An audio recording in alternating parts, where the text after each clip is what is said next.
How to fix Yahoo mail verification code problem.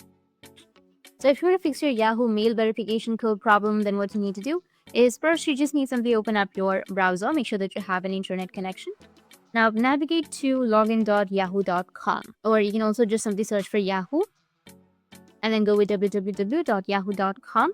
Once you're on the website, you need to go with sign in, which is on the top right, and you will have this kind of interface. Now you just need to simply enter your email address. You'll next want to look for the next button, which is right here. You can also enter your username or your mobile number and then go with next. And then it will take you to the next page where you need to enter your password. So input your password carefully to minimize the chance of login issues. If you're using a shared device, make sure to uncheck any boxes that offer you to remember your credentials to maintain your privacy and security. Once your password is correctly entered, hit the next button. After a successful login, you'll find yourself on your Yahoo Mail dashboard. Now you'll get this kind of interface. On the top right corner of your page, you'll notice your profile photo beside the envelope icon. Give that a click and you should see a drop-down menu, or it will directly take you to the Yahoo Mail. Or if you're facing a problem, you need to just click on the profile, which is on the top right, and then go with manage your account.